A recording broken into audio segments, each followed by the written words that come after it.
Welcome back again दोस्तों। इस video में मैं वेडिंग प्लान सीरीज़ के एपिसोड 6 को एक्सप्लेन कर रही हूँ। पिछले पार्ट में हमने देखा कि नुया को मनाने के लिए लोम उसके गांव चला गया, लेकिन फैमिली को जब लोम के बारे में सच पता चला तो वो भी नाराज हो गए। उन्होंने लोम को वहाँ रहने की परमिशन दी, बट इसके बदले उसे काम करना पड़ेगा।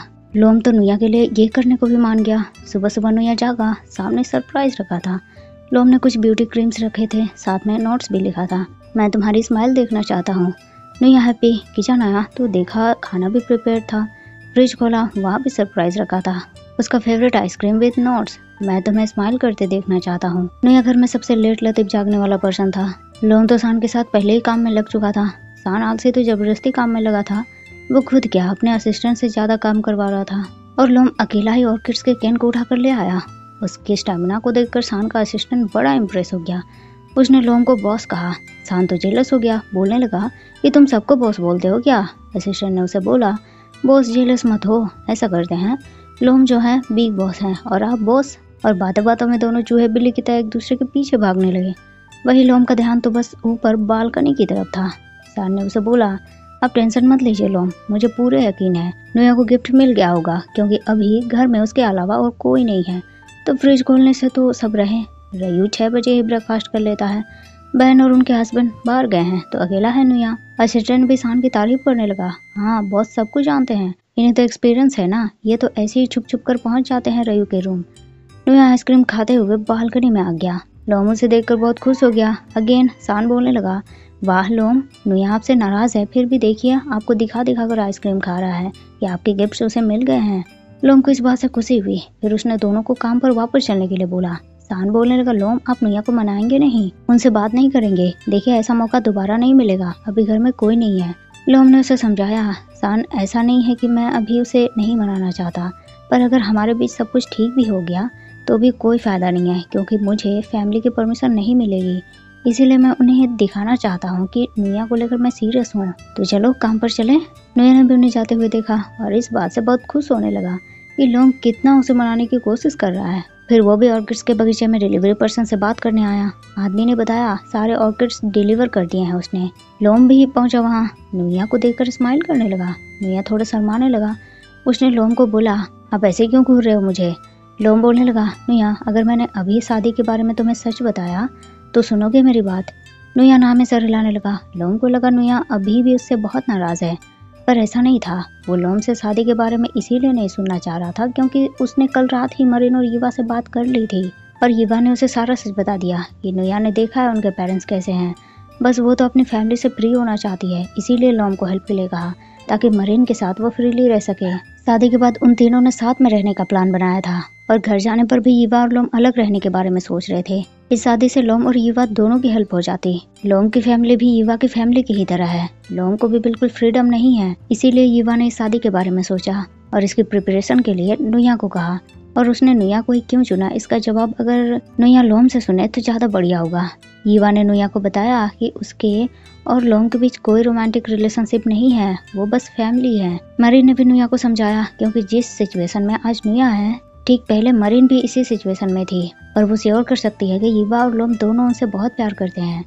नुया ने ये सारी बातें लोम को भी बताई। लोम भी अब काफी खुश हो गया कि चलो नुया सच तो जान गया। उसे बोला, कभी कभी मैं भूल जाता हूँ कि जिस पर्सन से मैं प्यार करता हूँ वो कितना स्मार्ट है। नुया हंसने लगा, बोला, लोम आप बहुत स्ट्रेट फॉरवर्ड हो। लोम को स्ट्रेट फॉरवर्ड होने का क्रेडिट सान को ही जाता है। उसी ने तो लोम को समझाया था कि अगर बातों के बीच तुम डिस्टर्ब नहीं होना चाहते तो बातों को समराइज कर दो। और वो नुया को वो 3 शब्द बोलने वाला था, लेकिन उसके बोलने से पहले ही रयू आ गया। कस्टमर से डील करने के लिए वो नुया को खींचते हुए वहाँ से लेकर चला गया। लोम ने जाते जाते नुया को आई लव यू बोल दिया और नुया हैप्पी। रयू और नुया एक कस्टमर से बात करने आए। कस्टमर ने नुया को बताया कि वो इस ऑर्किड्स बगीचे का रेगुलर कस्टमर है, हमेशा यहीं से खरीद कर ले जाता है, यहाँ के ऑर्किड्स सबसे अच्छे होते हैं वगैरह वगैरह।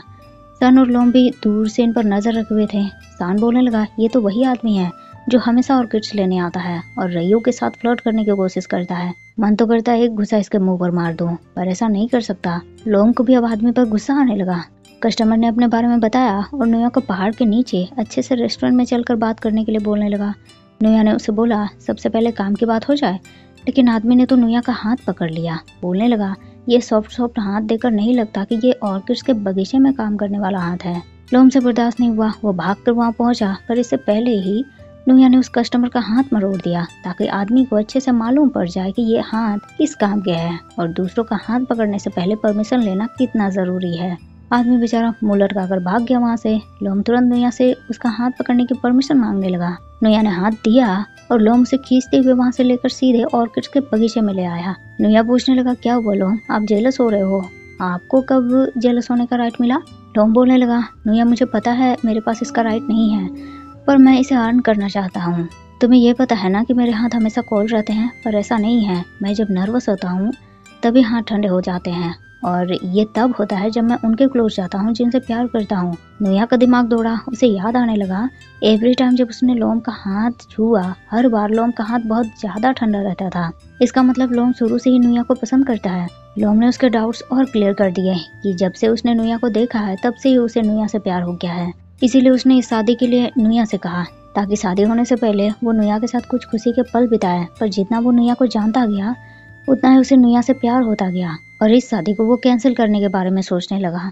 नुया बोलने लगा, पर लोम फर्स्ट टाइम तो आपने मुझे उस रेस्टोरेंट में देखा था ना, वहाँ तो मैं सुअर की तरह खा रहा था, तो आपको मैं पसंद कैसे आ गया? लोम ने इसका भी जवाब दे दिया उसे। बताया, नुया फर्स्ट टाइम मैंने तुम्हें रेस्टोरेंट में नहीं देखा था बल्कि पाराबाई की शादी में देखा था।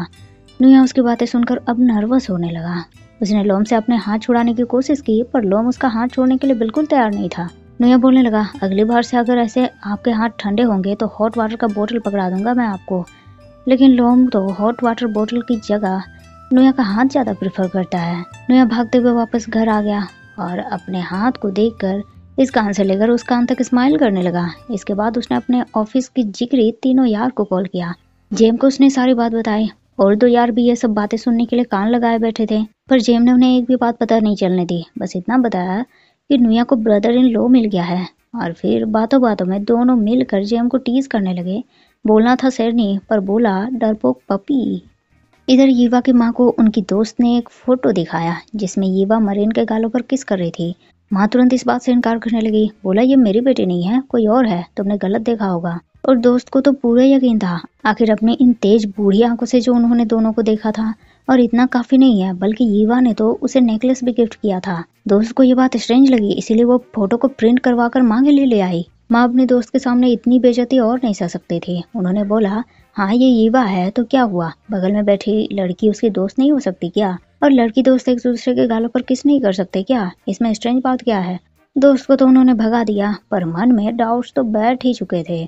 उन्होंने तुरंत यीवा को कॉल किया, पर एक बार 2-3 बार लगातार कॉल करने पर भी यीवा ने कॉल रिसीव नहीं किया। लोम को ऑफिस से कॉल आया। वो इतने लंबे टाइम तक कभी वेकेशन पर नहीं रहा, तो सब काम को लेकर टेंशन में थे। उसने नुया को भी इस बारे में बताया। नुया ने उसे बोला, लोम अब आप और वेकेशन पर नहीं रहोगे क्योंकि मेरे पास आपके लिए एक जॉब है। और वो दोनों शान की गाड़ी लेकर चल दिए मार्केट शॉपिंग पर। नुया खिड़की से बाहर अपना सर निकालकर ताजी हवा खाने लगा। लोम ने अपना सर उसे अंदर रखने के लिए बोला, लेकिन नुया ने उसे बोला वो शांति से ड्राइव करे वरना वो सामान ढोने के लिए शान को ले आएगा। लोम बोलने लगा, नुया मेरी बात मानो, मैं बेटर चॉइस हूँ, ज्यादा सामान भी कैरी कर सकता हूँ और शान से बेटर ड्राइवर भी हूँ। दोनों ने शॉपिंग करी और एक शांत ब्रिज के पास आ गए। नुया जानबूझकर लोम को वहाँ लेकर आया था ताकि दोनों शांति से बात कर सके। घर में तो कोई ना कोई डिस्टर्ब कर ही देता है। वो जगह देखकर लोम बोलने लगा, वो यहाँ पहले भी आ चुका है शायद बचपन में। बचपन से ही लोम उदास और शांत टाइप का आदमी रहा है। ऐसे ही यहाँ की नदी के पास उदास अकेला बैठा था वो। तब एक लड़के ने आकर उसे चीयर किया। उसे बोला कि इतना ज्यादा शाही करोगे तो माँ कहती है मर जाओगे। फिर उसने लोम को एक फ्लावर दिया और हैप्पी रहने के लिए कहा। और उस लड़की की बातों का असर हुआ लोम पर, क्योंकि उसके हार्ट बीट फास्ट हो गए और बिना किसी रीजन के वो स्माइल करने लगा। लोम को फ्लावर देने वाला पर्सन नुया ही था, पर इस बारे में ना नुया को याद है और ना ही लोम को। लोम ने नुया को अपनी स्टोरी बताई। बोला, नुया मेरी कहानी इतनी भी इंटरेस्टिंग नहीं है, मेरी फैमिली ओल्ड फैशन्ड है।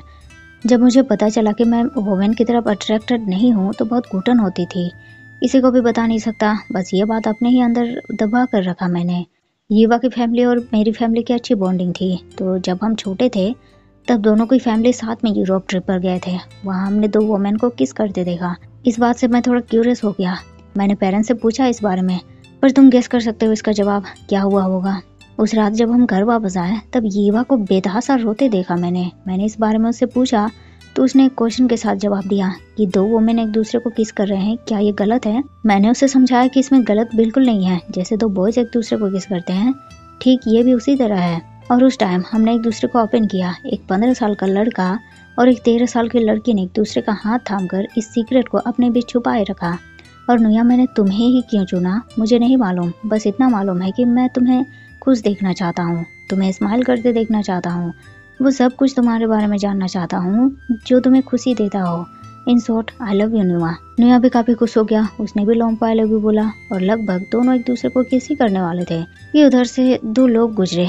दोनों हंसने लगे, मतलब कहीं भी जाए वो दोनों, पर डिस्टरबेंस का होना जरूरी है। लोम शायद आशिकी 2 मूवी देखकर गया था नुया से मिलने। शर्ट से सर छुपाकर दोनों ने किस किया। लोम बोलने लगा अब वो किसी को भी उनके रास्ते की रुकावट नहीं बनने देगा। नुया का भी सेम कहना था और उनके बीच जब सब कुछ क्लियर हो गया तो क्यों ना एक स्टेप आगे बढ़ा जाए। शादी के बाद वाली चीजों को प्रैक्टिस के तौर पर अभी एक्सपीरियंस कर लिया जाए। और फिर दोनों ने वहीं से शुरू हो गए और दोनों ने नाइट स्पेंड किया। लोम ने तो एक्सपेक्ट भी नहीं किया था कि नुया ये सब भी जानता है, पर जो भी हो उसे पसंद आया। और आज उसने नुया को खून नुया की जगह नुया बोला। नुया को जानना था इस बारे में। लोम ने बताया उसे कि इससे पहले उन्होंने जब नाइट स्पेंड किया था तब उसने नुया को सिर्फ नुया बोला था, क्योंकि उसे लग रहा था वो दोनों अब क्लोज आने लगे हैं। नुया बोलने लगा तो अब से मैं आपको पीलोम बुलाऊंगा, चलेगा? लोम खुश हो गया। आज उसे समझ आया कि जब मरीन यीवा को पी यीवा बोलती थी तो यीवा क्यों पिघल जाती थी। उसने नुया को बोला कि अब से हमेशा वो लोम को इसी नाम से बोले, पर नुया ने मना कर दिया। लोम को समझाया कि लोम, मुझे अभी भी आपकी शादी के अरेंजमेंट्स करने हैं और लोम, क्या मुझे भी आप अपने सीक्रेट का हिस्सा बनाना पसंद करेंगे? लोम बहुत ज्यादा खुश हो गया, इतना कि आंख से आंसू गिरने लगे उसके। वहीं यीवा की माँ को तो पहले से ही डाउट था, पर फोटो देखकर तो उनका गुस्सा और बढ़ गया। वो सीधे मरीन को सबक सिखाने के लिए पहुंच गई। फोटोज मरीन के मुंह पर दे मारे उन्होंने और डांटने लगी कि मेरी बेटी सिर्फ और सिर्फ तुम्हारी वजह से ऐसी हरकतें कर रही है। मेरी बेटी तुम्हारी जैसी लड़कियों की तरह नहीं है, उसका पीछा छोड़ो। वो बस अभी कंफ्यूज है, बहुत जल्द उसे पता चल जाएगा कि उसका परफेक्ट मैच लोम है। उसे लोम से शादी करके खुश रहने दो। मरीन बोलने लगी, मॉम आप कैसी बात कर रही हैं? उसकी पसंद के बारे में कभी जानने की कोशिश करी है आपने? आपके हिसाब से यीवा उसके साथ कैसे खुश रह सकती है? मॉम बोलने लगी, लोम के पास एवरीथिंग है, परफेक्ट फैमिली, वेल एजुकेशन और दौलत। मरीन ने पूछा, और यीवा की खुशी आपके लिए कोई मायने नहीं रखती? मॉम को उसकी बकवास बातें नहीं सुननी थी। उन्होंने सीधे मरीन को यीवा से ब्रेकअप करने के लिए कहा। मरीन ऐसा कैसे कर सकती है? उसने तुरंत मॉम के मुंह पर गेट लॉक कर दिया। मॉम बाहर से चीखे जा रही थी और अंदर मरीन आंसू बहाए जा रही थी। यीवा को जब इस बारे में पता चला वो तुरंत मरीन के पास आ गई। देखा वो सो रही थी। यीवा ने उसे किस किया। मरीन जागी, पूछने लगी, ऐसा क्यों किया यीवा तुमने? यीवा ने उसे बोला, मरीन मैं तुम्हें यकीन दिलाना चाहती हूँ कि अब से एवरी टाइम तुम्हें किस करने वाला पर्सन सिर्फ मैं होंगी और मेरा प्यार तुम्हारे अलावा किसी और के लिए नहीं होगा।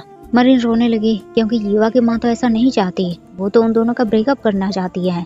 यीवा इसके लिए बिल्कुल तैयार नहीं हुई। उसने साफ मना किया कि यीवा उससे कभी ब्रेकअप नहीं करेगी और क्यों ना वो दोनों कहीं ऐसी जगह पर चले जाएं जहां सब उन्हें एक्सेप्ट करे, कोई उनके रिलेशनशिप को गलत ना कहे। मरीन रेडी नहीं हुई, बोलने लगी, यीवा तुम मेरे लिए अपनी फैमिली से रिश्ता तोड़ दोगी? उस सीक्रेट को छुपाने के लिए तुमने इतना कुछ किया है, मैं तुम्हारी बर्बादी का रीजन नहीं बनना चाहती। यीवा ने उसे बोला, मरीन फैमिली भी मेरे लिए इम्पोर्टेंट है, पर फिलहाल तुम मेरे लिए इम्पोर्टेंट हो। दूसरी तरफ लोम और नुया को सब खुशी खुशी एयरपोर्ट छोड़ने आए। नुया माँ से कहने लगा, माँ आप भी अगर बैंकॉक आती हमारे साथ तो अच्छा होता। माँ बोलने लगा, अगर मैं तुम्हारे साथ चली गई तो तुम्हारे पापा का ख्याल कौन रखेगा? फिर उन्होंने लोम को भी नुया का ख्याल रखने के लिए बोला। उन्हें समझाया कि जब भी तुम्हें परेशानी हो, वहाँ मन न लगे तो आ जाना गाँव, यहाँ सारे लोग तुम्हें जैसे हो वैसे ही तुम्हें एक्सेप्ट करने के लिए तैयार है। लोम एक्सपेक्ट कर रहा था कि काश उसकी फैमिली भी ऐसे ही उसे एक्सेप्ट कर पाते। सान ने भी रेयू को अपने ब्रदर इन लॉ से बात करने के लिए कहा। रेयू ने लोम को नुया का ख्याल रखने के लिए बोला और कहा कि अगर फिर से उन्होंने नुया को रुलाया तो खैर नहीं, और मिलेंगे वो लोग बैंकॉक में। गांव से वापस आने के 4 वीक्स बाद लोम और यीवा की शादी वाला डे भी आ गया। लोम चेंजिंग रूम में रेडी हो रहा था। नुया आया उसके पास, लेकिन लोम अब ये शादी नहीं करना चाह रहा था। नुया ने समझाया, शादी तो करनी होगी, सबकी इसी में भलाई है और इसके बाद तो वो फ्री हैं। और वैसे भी इस शादी को कितनी मेहनत से ऑर्गेनाइज किया है नुया ने। केक्स खुद डिजाइन किए, यहाँ तक कि फेविकोल लगा लगा कर फ्लावर्स पे उसने खुद चिपकाए हैं। तो फिर अगर शादी नहीं हुई तो सारी मेहनत बेकार हो जाएगी ना। नुया के बाद में दम था और फिर दोनों का लवी डवी शुरू हो गया।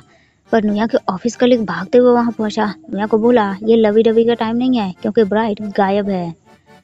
तो इसी के साथ वेडिंग प्लान सीरीज का एपिसोड 6 यही एंड होता है। वीडियो आपको पसंद आया हो तो लाइक शेयर जरूर कर दीजिएगा। मिलते हैं फिर नेक्स्ट वीडियो में, तब तक के लिए thank you so much guys for watching the video.